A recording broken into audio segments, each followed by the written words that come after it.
Samedi 20 mai 2023, bonjour à tous, vous êtes sur la chaîne qui rassemble, bienvenue dans votre journal. On démarrera cette édition dans la région de la Mai, on ira à Dzopé, qui aura dans 7 mois un centre de service civique. Le Premier ministre Patrick Achi vient de poser la première pierre sur le site dédié de l'édifice qui fait partie des 14 centres de service civique qui seront construits en 18 mois dans plusieurs villes, dont Bouaké, Daloa et bientôt Korogo. On évoquera également dans cette édition le colloque international sur la problématique des villes nouvelles en Afrique qui vient de se tenir ici à Abidjan à l'initiative de l'unité de formation et de recherche en information, communication et arts. C'était à l'université Félix Houphouët-Boigny de Cocody en présence de Generosa Kwadio. Au Burkina Faso, une quarantaine de personnes ont été tuées au cours d'une série d'attaques dans le centre-est et dans le nord du pays. Ces attaques ont été menées entre lundi et jeudi par des djihadistes présumés venus à moto avant d'être pris en chasse par des soldats burkinabés accompagnés de volontaires pour la défense de la patrie. Dans quelques 7 mois, Dzopé aura son centre de service civique. Patrick Achi vient d'en poser la première pierre et lors de la cérémonie de pose de cette pierre, le Premier ministre a fait une adresse à la jeunesse qu'il a exhortée au travail. Une jeunesse ivoirienne responsable, voilà ce qu'il appelle de ses voeux. C'était au micro de Franck Quadion. Après Bouaké et Daloa, bientôt un centre de service civique à Dzopé et alentour. Ce geste symbolique du Premier ministre Patrick Achi illustre bien la volonté du gouvernement d'achever le projet de construction de 14 centres dédiés au service civique à travers la Côte d'Ivoire. Construit sur 5 hectares, ce centre va accueillir 500 pensionnaires et le plan de masse prévoit des salles de cours dédiées à plusieurs modules techniques, mais aussi à l'agriculture. Le centre de service civique est chez nous, c'est vraiment une joie pour nous. Le besoin existe. Ça permettra à cette jeunesse de pouvoir se former dans ce domaine, dans un domaine bien agricole, l'entrepreneuriat agricole, tout ce qui est la formation agro-pastorale. Et ces jeunes auront des acquis, des compétences, en plus des connaissances, tout ce qui est discipline, civisme. Population et élus locaux en phase avec la vision du président Alassane Ouattara en faveur de la jeunesse, le ministre à charge du service civique rappelle le contexte de cette action de l'État. Pour la seule année 2023, ce sont 361 milliards de francs CFA qui sont investis pour impacter autour donc, de 700 000 jeunes, avec 99 milliards investis donc, dans les infrastructures. Nous avons un objectif de 14 centres de services civiques à construire sur l'ensemble du territoire national les 18 prochains mois. Notre objectif est 100% d'insertion professionnelle pour tous les jeunes qui fréquenteront les centres de services civiques. Faire en sorte que toutes les cohortes de jeunes puissent, à l'issue donc des 6 à 9 mois de formation, avoir un emploi.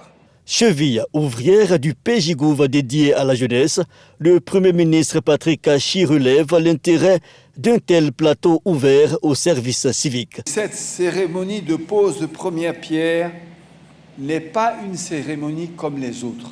Elle a pour objet de faire en sorte que dans notre pays, personne ne soit laissé en marge du développement. C'est d'apprendre que dans la vie, on ne peut pas avancer uniquement parce qu'on a des connaissances dans la tête. Mais que dans la vie, pour avancer et réussir, il faut également avoir un certain nombre de valeurs qu'on doit cultiver. On va vous apprendre ici l'engagement et le patriotisme. L'engagement, c'est d'apprendre à faire des choses où on est entier. On ne le fait pas à moitié. Après la ville d'Dzopé, Korogo dans le nord du pays va accueillir le prochain centre de service civique. Celui d'Dzopé sera livré dans 7 mois. Nous allons à présent faire un gros plan sur les centres de services civiques qui feront tant de bien à nos jeunes, tant au niveau de la formation, du patriotisme que de la resocialisation. Je vous amène spécialement au cœur du centre du service civique de Bouaké qui a démarré ses activités il y a tout juste 2 mois et déjà 500 pensionnaires le fréquentent. Notre reporter Kader Sogodogo y a fait un tour et voici ce qu'il y a vu. Centre de service civique de Bouaké, ici au quartier Kennedy. L'horloge affiche 7h00. C'est l'heure du salut aux couleurs pour les pensionnaires de ce centre. Le centre de service civique a été ouvert officiellement le 24 mars 2023 par le Premier ministre Patrick Achi, chef du gouvernement. C'est vraiment le premier centre de grande capacité que le gouvernement a mis à la disposition des jeunes pour pouvoir leur permettre de se resocialiser, mais également leur permettre de faciliter leur insertion socio-professionnelle. Je suis allée à l'école jusqu'en classe de terminale, mais j'ai perdu mes parents très tôt, donc je n'ai pas eu de soutien, c'est pour cela que je suis là. Ici, c'est une autre chance pour moi. Des jeunes heureux d'être là. Je me sens bien dans la formation. Je suis content d'être là.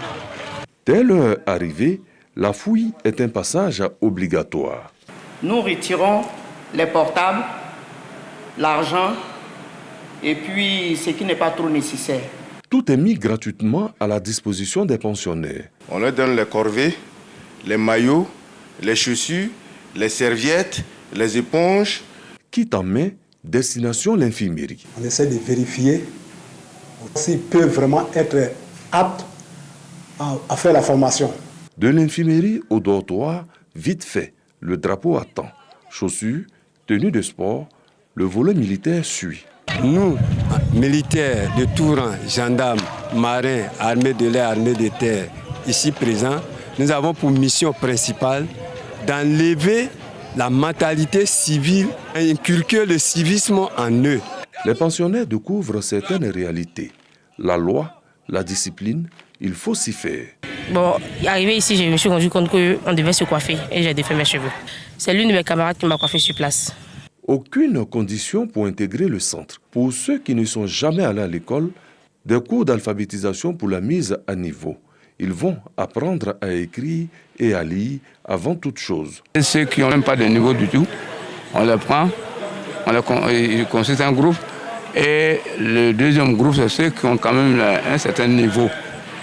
La resocialisation, une réalité. Le service civique, pour être des hommes et des femmes, des valeurs pour la nation. Quand on a travaillé pendant 2 mois sur le savoir-être, il faut travailler également sur le savoir-faire. Et donc, selon les métiers de leur choix, ces jeunes-là auront des formations. Pour ceux qui auront choisi la mécanique, ils feront de la mécanique. Ceux qui auront choisi les métiers du bâtiment feront ces métiers-là. Ici, tout est prévu. On brûle des calories, mais on en prend également avec un menu bien adapté, avec des repas sains. Cette première cohorte de 500 pensionnaires fera 6 mois au centre. L'objectif du gouvernement, à travers le ministère de la Promotion de la Jeunesse, de l'Insertion professionnelle et du service civique, est de passer à 14 centres à travers tout le pays. C'était une immersion dans le centre de service civique de Bouaké, un document signé Kader Sogodogo et Yannick Konaté. La ministre d'État, ministre des Affaires étrangères, est en visite de travail aux États-Unis d'Amérique. À Houston, dans l'État du Texas, Kandia Camara a signé de nombreux partenariats, notamment dans le secteur formation et emploi, un projet destiné à la jeunesse d'Abobo, commune dont elle est le premier magistrat. Les précisions d'Éric Goré, notre envoyé spécial sur place.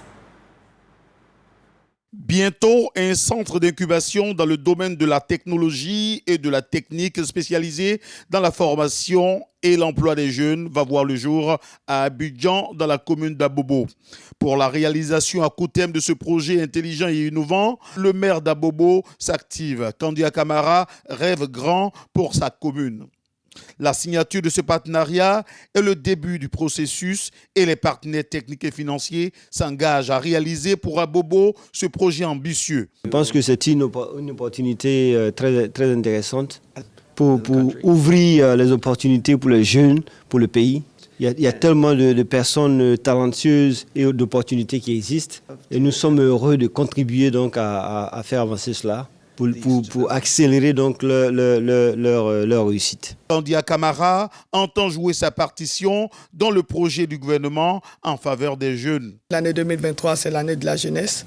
Donc, ce sont des opportunités pour les jeunes Ivoiriens de pouvoir avoir des qualifications pour aller sur le marché du travail. Donc, avec ce programme, nous aurons beaucoup de jeunes Ivoiriens, beaucoup de jeunes d'Abobo se voir formés, surtout qualitativement, et puis évidemment, soit aller en entreprise, travailler dans des usines, dans des entreprises, ou alors faire de l'auto-emploi, surtout dans le cadre de l'entrepreneuriat. Kandia Camara a également visité l'un des plus grands centres médicaux du monde, TMC. Ce sont 10 millions de patients qui sont réussis ici chaque année et avec de très bons résultats au niveau de la guérison. Donc nous sommes venus nous imprégner de leur expérience. Vous savez que le président de la République, son Excellence, M. Alassane Ouattara, est en train de faire construire le plus grand hôpital de Côte d'Ivoire, le plus grand CHU à Bobo. Donc nous avons profité de notre séjour ici à Houston pour visiter le centre médical de Texas. Vous voyez ici, ce sont des équipements de dernière génération et donc cela pourrait permettre à notre CHU d'apporter la guérison à beaucoup d'Ivoiriens. Et ce centre de santé d'Abobo est prévu aussi pour accueillir des malades venant de la sous-région. Une université qui forme et qui appuie les États dans le domaine de l'agriculture est aussi passée au peigne fin par Madame le maire d'Abobo. En rentrant en Côte d'Ivoire, c'est ici qu'a eu lieu la signature d'accords cadres entre la région du Tonkpi et celle de Dakhla Oued Dahab au Maroc, un partenariat pour renforcer les liens d'amitié et contribuer au développement des deux régions. Godefroy Okambawa était présent à la signature. Abdallah Mabritoakeus, président du conseil régional du Tonkpi, et Nyaha El Katat, président du conseil régional de Dakhla Oued Dahab du Maroc, signent une convention d'accord cadre de coopération entre les deux régions. Cette convention vise plusieurs secteurs, l'éducation, la santé, la culture, le tourisme et la transformation des matières premières. Pour la partie marocaine, ce partenariat est l'expression de la bonne coopération entre la Côte d'Ivoire et le Maroc.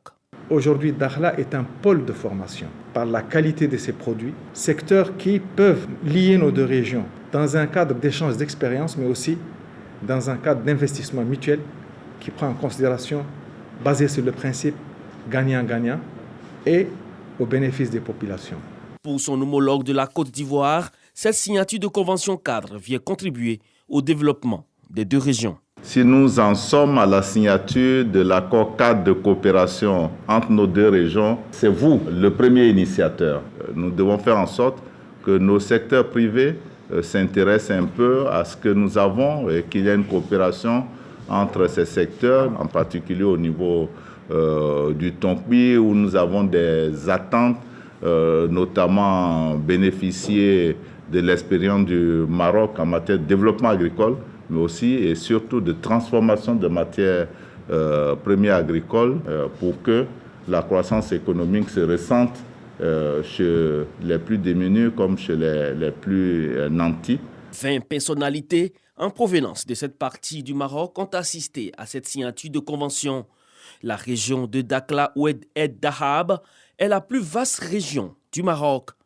Elle est située dans la partie australe du pays. On dit qu'il est glorieux pour un soldat de mourir au combat. Ils sont morts au combat. On dit qu'un soldat doit tout donner, même au prix de sa vie. Ils ont donné leur vie pour la liberté. Ces 4 Ivoiriens tombés au combat au Mali il y a 2 ans faisaient partie de la MINUSMA, la mission de paix au Mali. On ne les oubliera pas. La Côte d'Ivoire se souvient d'eux, les Nations Unies également. L'organisation apporte un soutien financier de 96 millions de francs CFA aux familles des militaires disparus et ceux blessés. Salle de conférence de l'état-major général des armées. des ayants droit de 2 familles remplissant les conditions sur 4 des casques bleus morts au combat au sud de Tombouctou reçoivent des chèques des mains du général de corps d'armée Lassina Doumbia. Chaque famille a un montant de plus de 48 millions de francs CFA. C'est une indemnisation des Nations Unies. Nous remercions d'abord le président de la République, son Excellence, M. Alassane Ouattara, ainsi que les autorités militaires qui ont fait tous ces efforts pour que nous puissions avoir cette indemnité, pour que les enfants puissent avoir peut-être de meilleures éducations. Certes, l'argent ne remplace pas l'humain. On ne s'entendait pas à cette somme. Il y a la famille, la grande famille qui est là, il faut départager. Et puis il y a le fils qui est un neveu qui est à l'université et tout ça. Le chef d'état-major général des armées rappelle le sens élevé de la mission des soldats tombés au combat. Ils sont morts pour que leur famille, leur nation et leur territoire ne connaissent jamais le terrorisme et ses terribles conséquences. Et pour leur héroïsme, la Côte d'Ivoire leur est à jamais reconnaissante. Quant à vous, ayant droit du sergent-chef Doumbia Yacouba et du caporal Bamba Moustapha, je peux vous assurer que l'état-major général suit avec attention l'évolution de la procédure et soutenu en cela par l'État de Côte d'Ivoire. Et vous serez indemnisés, totalement indemnisés. Notons que ces casques bleus ivoiriens étaient déployés pour le compte de la MINUSMA, mission multidimensionnelle intégrée des Nations Unies. Le mercredi 13 janvier 2021, 4 militaires ivoiriens avaient perdu la vie, 3 autres portent à jamais les séquelles de cette attaque. C'était un reportage de Walter Amadou Ouattara et Zakaria Traoré. Le Fonds interprofessionnel pour la recherche et le Conseil agricole remobilise les producteurs. L'objectif, c'est de faire bloc face aux impacts des jacides. Pour la campagne en cours, le FIRCA a signé des contrats de prestation avec les sociétés cotonnières attributaires des nouvelles zones d'encadrement définies. L'enseigne Bakayoko a assisté à la restitution des résultats de ces contrats. Les équipes du FIRCA et des sociétés cotonnières ont parcouru les grandes zones de production, en l'occurrence Kani, Niélé, Dianra, Tafiré, Botro, pour s'enquérir de l'évolution de la filière coton. Pour cette campagne 2022-2023, tous les efforts des producteurs ont été anéantis par les jacides. La production nationale de coton graine a chuté de plus de 50% à 236 000 tonnes par rapport à la campagne précédente. Par rapport aux jacides, les paysans avaient connu donc un découragement.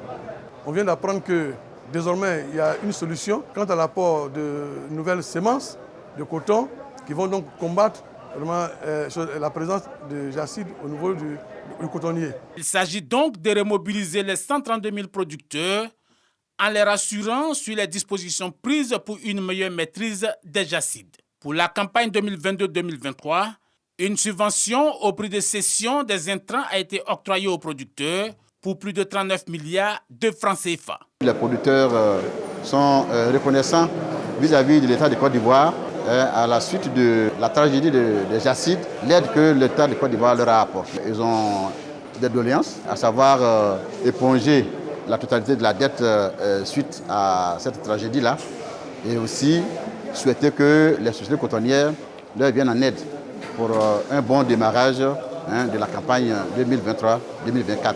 Au-delà des producteurs, c'est la pérennité d'une filière importante pour l'économie nationale qui est en jeu.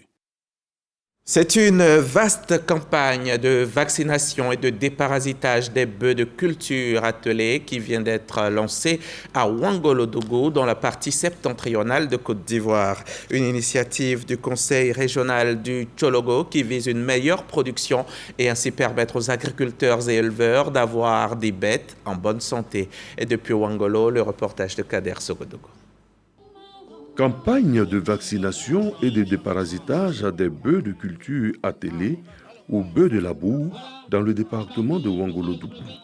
Une opération offerte gratuitement aux éleveurs et agriculteurs par le ministre d'État, ministre de la Défense Téné Birahima Ouattara, président du conseil régional du Tchologo. C'est Bamoudjen Traoré, premier vice-président du dit conseil, qui procèdent au lancement de cette vaste opération. Objectif, lutter contre les maladies des animaux afin de permettre un bon rendement avec un dispositif de production en bonne santé. L'opération vise essentiellement à permettre à nos parents d'avoir des outils de culture. Et nous avons fait le constat que chaque année, à l'approche de l'hivernage, ou dès lors que l'hivernage a entamé, ces bœufs étaient pour la plupart du temps malades parce que manque de soins. C'était ça. Alors, le président a initié cette opération de vaccination qui puisse permettre à nos parents d'avoir des outils de production en parfaite santé. Une grande première saluée par les autorités administratives ainsi que les bénéficiaires. Cette activité a un impact positif sur la vie des éleveurs et même des agriculteurs. Au nom de tous les éleveurs de la sous-préfecture de Kawara, je voudrais sincèrement remercier le président du conseil régional, son Excellence M. Téné Ibrahima Ouattara. On demande encore que vraiment ça puisse aller de l'avant et chaque année, on puisse avoir plus de bœufs. Cette action gratuite, qui est à sa première édition, sera pérennisée par les initiateurs. Le conseil régional du Tchologo entend l'étendre sur toute la région. On quitte Ouangolo, on fait quelques 600 km de route et on est à Abidjan, direction l'université Félix Houphouët-Boigny de Cocody qui a abrité cette semaine le colloque international sur la problématique des villes nouvelles en Afrique. C'est à l'initiative de l'UFRICA, l'unité de formation et de recherche en information, communication et art. Il faudra penser avec eux la ville africaine du futur pour penser avec A, la ville africaine d'aujourd'hui. L'urbanisation accélérée liée à l'exode rural, la croissance démographique ont une incidence sur le cadre de vie des populations.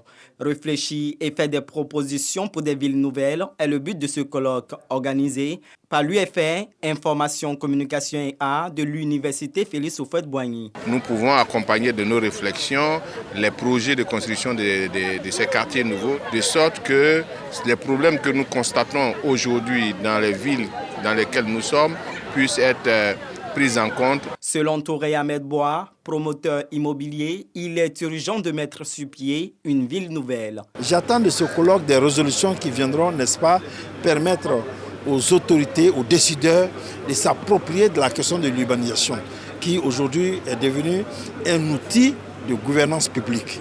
Le représentant du maire de Boundiali, marraine de ce colloque, a invité les opérateurs économiques à soutenir la recherche scientifique. Pour créer les conditions de la sociabilité nécessaire à une vie décente qui préserve la dignité humaine, il devient impératif de penser la ville autrement. Qualité des infrastructures économiques, qualité des infrastructures sociales, qualité environnementale, travail décent et logement décent. Selon l'Organisation de coopération et de développement économique, OCDE, les villes africaines ont absorbé au cours des 30 dernières années 500 millions de personnes supplémentaires, un chiffre qui atteindra plus de 900 millions au cours des 30 prochaines années. Un reportage signé Generosa Quadio que Didier Nguesson s'est fait le plaisir de commenter. La pluie arrive, le temps des grandes pluies se rapproche à grands pas. Des inondations et autres coulées de boue ne sont pas exclues. Il faut donc être vigilant. Commencez par exemple par quitter les zones à risque.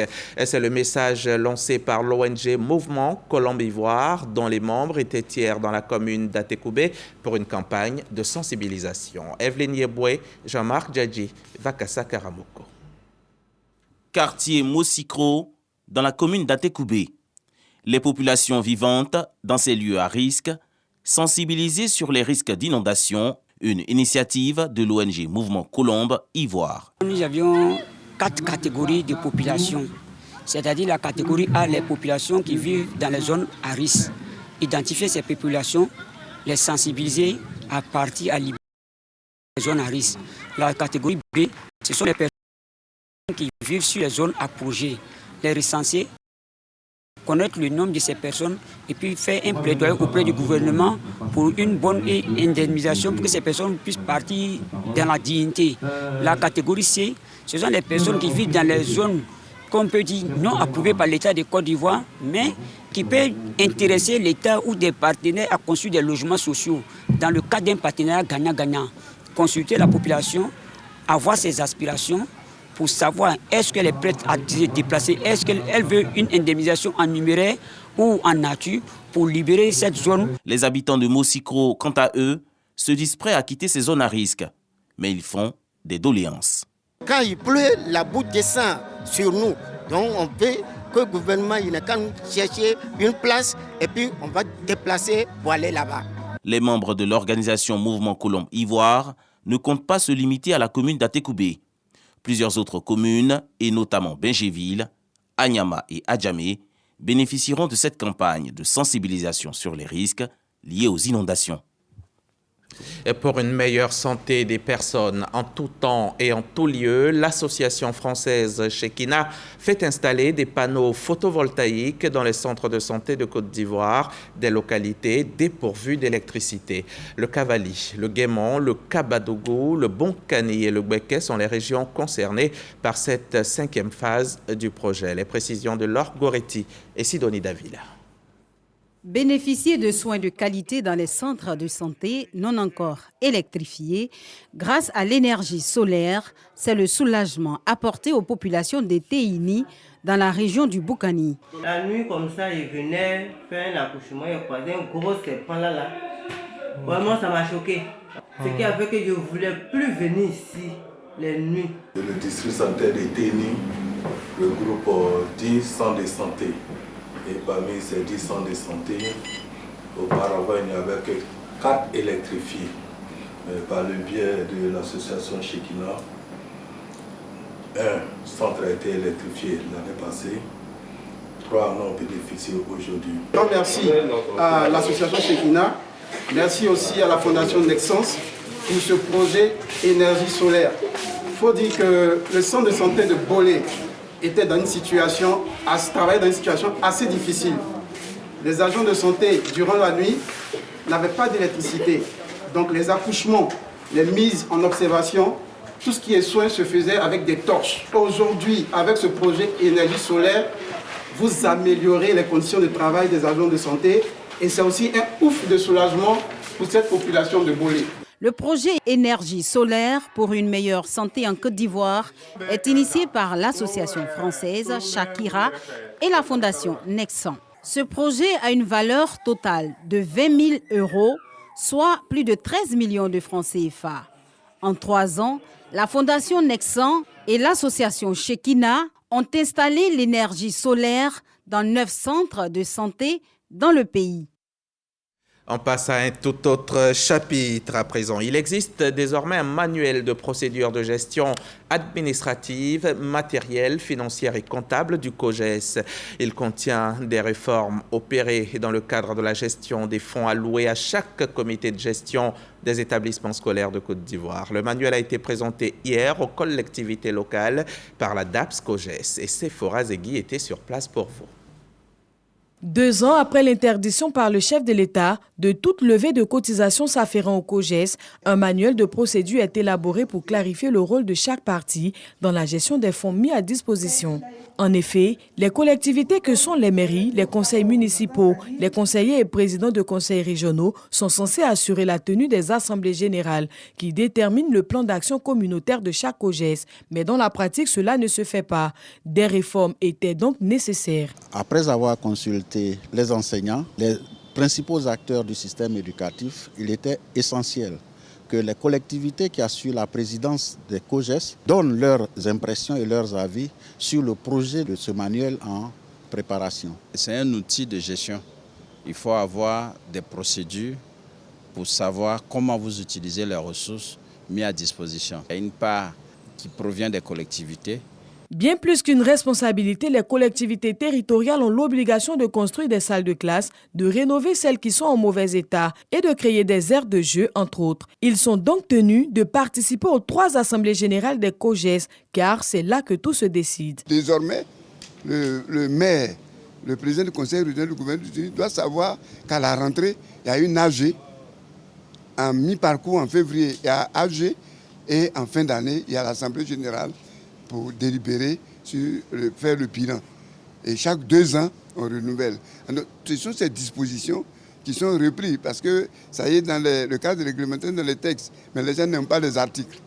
Donc on a mieux cela dans un seul document qui puisse permettre chacun d'être à l'aise à l'exécution pour un meilleur fonctionnement des COJES. Les mairies et les conseils régionaux ont également l'obligation d'installer des infrastructures récréatives et sportives, de construire des bâtiments administratifs à usage technique, de créer et entretenir les réseaux d'assainissement et d'offrir le mobilier, le matériel informatique et biomédical, de créer des cantines scolaires, assurer la rémunération de certains personnels et d'installer des compteurs d'eau et d'électricité, entre autres. Je vous le disais au sommaire, au Burkina Faso, une quarantaine de personnes ont été tuées au cours d'une série d'attaques dans le centre-est et dans le nord du pays. Ces attaques ont été menées entre lundi et jeudi par des djihadistes donc présumés venus à moto avant d'être pris en chasse par des soldats burkinabés accompagnés de volontaires pour la défense de la patrie. Des femmes et des enfants figurent parmi les victimes. Des maisons et des boutiques ont été incendiées et du bétail emporté. Toutes ces attaques n'ont pas été revendiquées, mais elles sont survenues dans des zones fréquentées par des groupes djihadistes affiliés à Al-Qaïda. Merci de votre attention, merci de votre confiance et à demain pour le grand journal du dimanche.